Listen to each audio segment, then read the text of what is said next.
इस वीडियो के लिए मुझे काफ़ी अरसे से रिक्वेस्ट आ रही थी, लेकिन आज मैंने फाइनली डिसाइड कर लिया कि मैं बनाऊँगा और इसके उसके ट्रिगर इवेंट क्या था, वो भी मैं बताऊँगा। 2 ऐसे ट्रिगर इवेंट्स थे जिसकी वजह से मैंने ये वीडियो बनाई है। टाइटल देख के आपको पता चल ही गया होगा कि आज हम म्यूचुअल फंड्स और ईटीएफ्स के बारे में बात करेंगे। इनके दरमियान कंपैरिज़न भी देखेंगे, क्या सिमिलैरिटीज़ हैं और क्या डिफरेंसेस हैं, हम वो भी देखेंगे। वीडियो स्टार्ट करने से पहले प्लीज़ सब्सक्राइब कर दें चैनल को अगर अभी तक सब्सक्राइब नहीं किया और लाइक कर दें वीडियो को। मैं जैसे बोल रहा था ना कि 2 ट्रिगर इवेंट्स थे जिसकी वजह से मैं ये वीडियो बना रहा हूँ। ऑल्दो कि थोड़ा पुराना हो गया, वीडियो पहले रिकॉर्ड की थी फिर और डिले से आई है।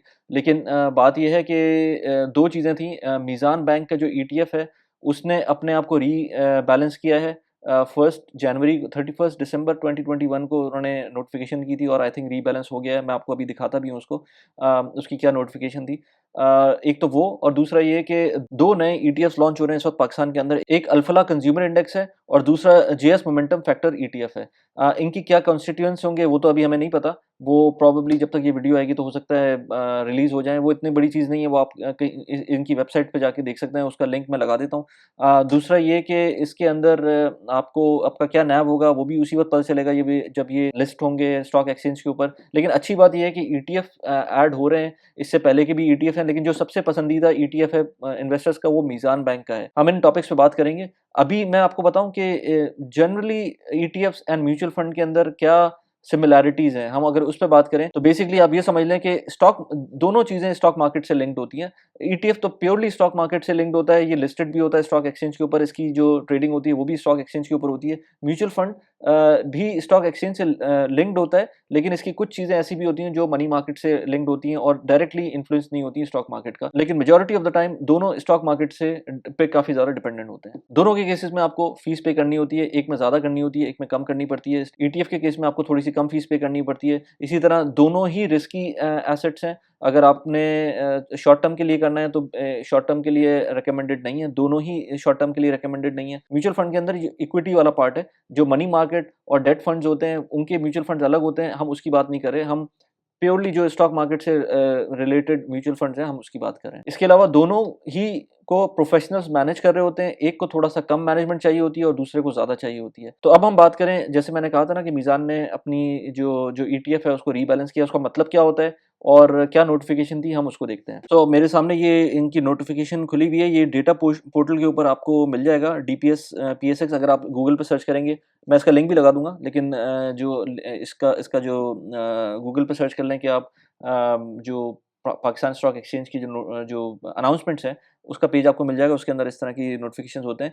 अब आप ये देखें इसके अंदर कहा क्या है कि Meezan bank recomposition of the index and 1 share lot size for the new addition of the index. Basically ETF होता क्या है, ईटीएफ के अंदर बहुत सारे स्टॉक्स होते हैं जो उसका पार्ट होते हैं और उसके अंदर लेट्स से हर 6 महीने बाद, साल बाद वो डिपेंडिंग ऑन द क्या चल रहा है, किस तरह से मार्केट चल रही है, वो कुछ स्टॉक्स को निकाल देते हैं और कुछ स्टॉक्स को ऐड कर देते हैं, तो आपको एक एक्सपोज़र मिल जाता है उन पर्टिकुलर स्टॉक्स का।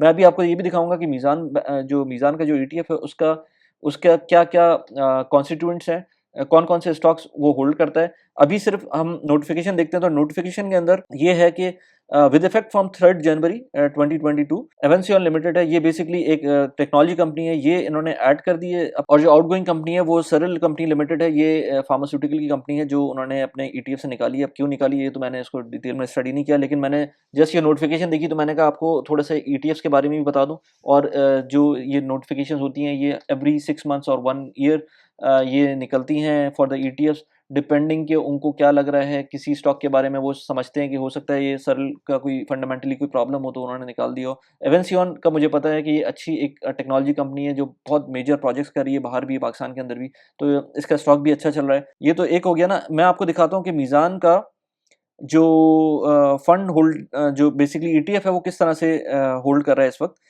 इसके अंदर जो मेजॉरिटी है वो एंग्रो कॉर्पोरेशन है, हब पावर है, लकी सीमेंट है, ऑयल एंड गैस, ओजीडीसी है, पीपीएल है, पीएसओ, सरल। अच्छा, ये अभी अपडेट नहीं हुआ है इनका ये चार्ट। इसके अंदर जब भी ये सरल अभी आ रही है यहाँ पर, इसकी जगह ये एवेंसियन आ जाएगी। डीजी खान है, मेपल लीफ है, यूनिटी फूड है। अब आप इसके सामने वेटेज देख सकते हैं। इनकी जो वेटेज है वो सबसे ज़्यादा एंग्रो की है, उसके बाद हबको की है, उसके बाद लकी सीमेंट की है, सो N and so fourth.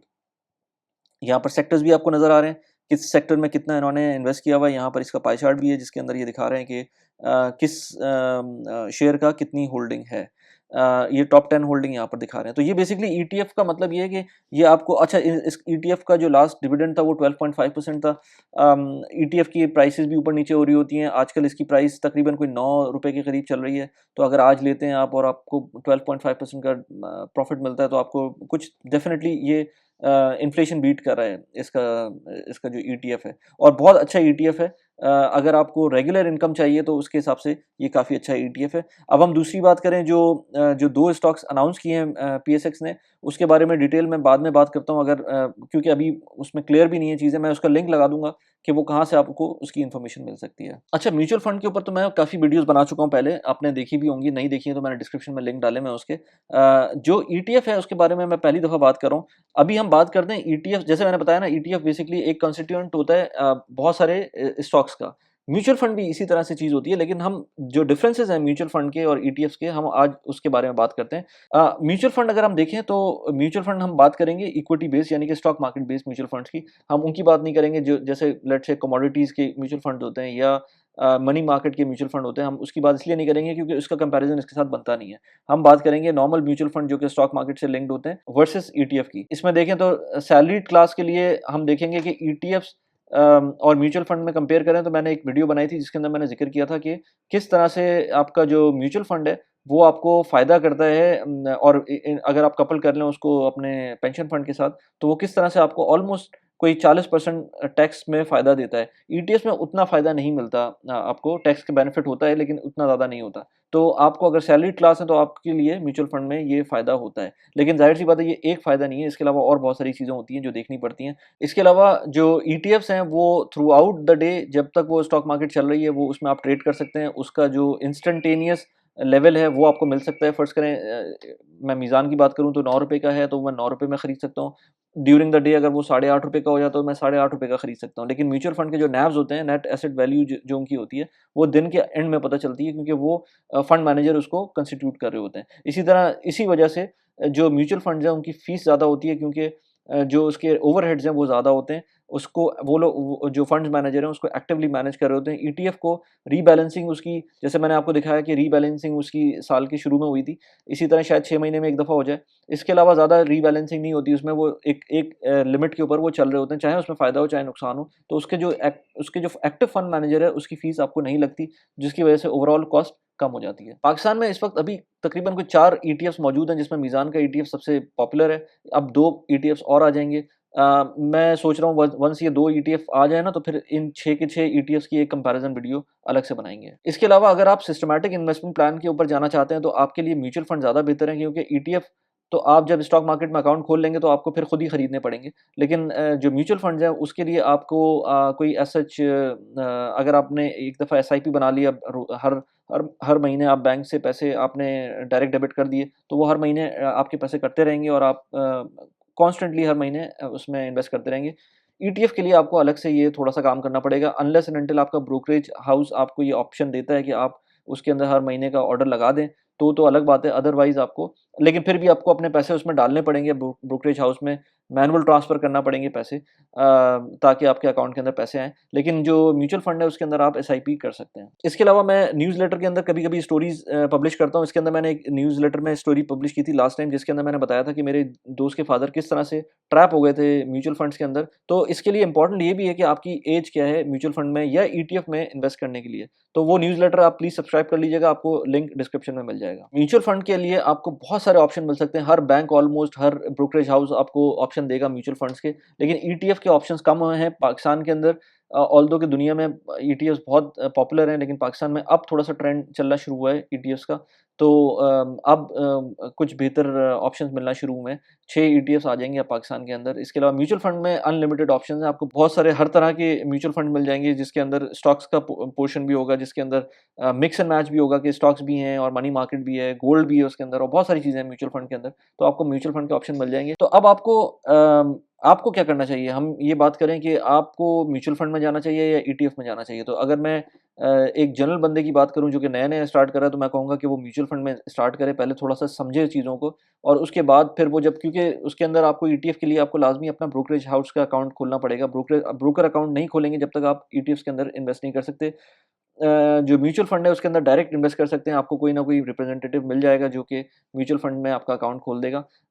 ETF में डायरेक्ट इन्वेस्टमेंट का फ़ायदा ये है कि उसके अंदर थोड़ा-सा आपको एक्सपोज़र डायरेक्ट मिल रहा होता है और उसमें मार्केट का इम्पैक्ट डायरेक्ट आ रहा होता है। म्यूचुअल फंड के अंदर आप जो आपका फंड मैनेजर डिसाइड करेगा जहाँ पर इन्वेस्टमेंट का वो सोचेगा, आपकी जो किस्मत है वो वही डिसाइड करेगा। ईटीएफ के अंदर आपको पहले से पता होगा कि आपको इसके अंदर इन्वेस्ट करना है तो आपको ये स्टॉक्स मिलेंगे, तो आप उसके अंदर खुद डिसाइड कर सकते हैं कि आपको जाना है कि नहीं जाना है, या अगर निकलना है तो निकल सकते हैं। लेकिन म्यूचुअल फंड का थोड़ा-सा लैग होता है, आपको ये पता करना है कि आज किन-किन स्टॉक्स के अंदर आपके म्यूचुअल फंड मैनेजर ने पैसे डाले हुए हैं, तो वो म्यूचुअल फंड की रिपोर्ट कुछ दिनों बाद आती है, तो फ़ौरन आपको नहीं पता चल सकता, तो आपके पास कंट्रोल थोड़ा कम होता है। इसके अलावा जैसे मैंने पहले कहा था कि अगर आपको टैक्स के बेनिफिट लेने हैं, तो वो म्यूचुअल फंड के अंदर अच्छे मिलते हैं। उसके अंदर आपको अप टू 20% और अगर आप पेंशन स्कीम को डाल दें, तो अप टू 40% आपको टैक्स बेनिफिट मिल सकता है in case of mutual fund. ETF के अंदर आपको उस तरह से बेनिफिट नहीं मिलता क्योंकि वो एज़ स्टॉक्स ही डील कर रहे होते हैं। मैंने एक वीडियो बनाई थी जिसके अंदर मैंने डिस्कस किया था कि आपकी क्या एग्ज़िट स्ट्रैटेजी होनी चाहिए किसी भी इन्वेस्टमेंट में, स्पेशली म्यूचुअल फंड